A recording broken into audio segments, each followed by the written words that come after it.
मैं आपको एक हार्डकोर हिंदी भूतिया कहानी सुना सकता हूं जो एक पुराने हवेली के चारों दीवारों के बीच घटित होती है। अंधकार में बिखरी राजकुमारी। वहां एक हवेली थी जिसे स्थानीय गांव वाले डरावनी कहानियों से भरपूर मानते थे। इस हवेली की अत्यंत कुछ अनसुनी कहानियां थीं जिन्हें सुनने के बाद हर कोई हाथी उसके करीब भी नहीं जाता था। एक रात गांव के एक नए आगंतुक राजनाथ ने उस हवेली में रुकने का निर्णय किया। वह न तो गांव की भूतिया कहानियों में विश्वास करता था और न ही डर को अपना मानता था।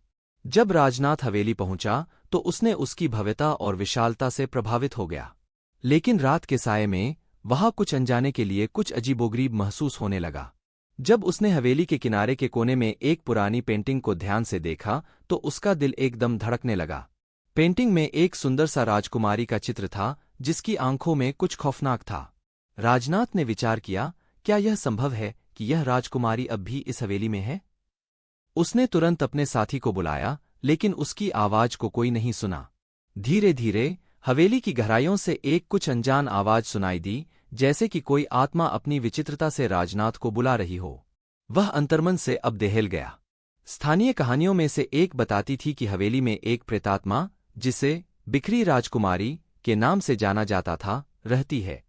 उसकी आत्मा अब भी उसी हवेली में फंसी है जो लोगों को डरा रही है। राजनाथ ने अपने दोस्त के साथ हवेली में अन्वेषण करना शुरू किया। जब उन्होंने राजकुमारी के कमरे में प्रवेश किया तो वहां वह देखा कि वह चित्र अब नहीं था। उसकी जगह एक पुरानी पुस्तक थी जो राजनाथ को लगता था कि किसी अत्यंत महत्वपूर्ण संदेश का ध्यान दे रही है। पुस्तक को खोलते ही राजनाथ ने उसमें एक संदेश पाया, मुझे मेरी आत्मा की शांति दो, तब तुम्हें भी शांति मिलेगी। राजनाथ ने उस संदेश को लिखा और पुस्तक को वापस रखा। उसी समय हवेली के अंदर कुछ अजीब सी घटनाएं घटित होने लगीं। आवाजें आने लगीं और राजनाथ को लगा कि कोई उसके पीछे है। धीरे धीरे एक अंतरात्मा का एहसास होने लगा। वह जानने के लिए उस पुस्तक को फिर से देखने लगा। जब उसने पुस्तक की एक और पृष्ठ को खोला तो उसमें लिखा था, ध्यान दो क्योंकि बिखरी राजकुमारी तुम्हें देख रही है। उसके बाद हवेली में भयंकर हलचल होने लगी और वहां से बिखरी राजकुमारी की चीखें सुनाई देने लगीं। राजनाथ ने दौड़कर बाहर निकलने का प्रयास किया, लेकिन वह दरवाजे के पास ही रुक गया। उसने अंदर की ओर देखा तो वह देखा कि राजकुमारी का चित्र पुनः पूर्ववत लगा हुआ था और उसकी आंखें उसको देख रही थीं। उसके बाद सभी आवाजें और हलचल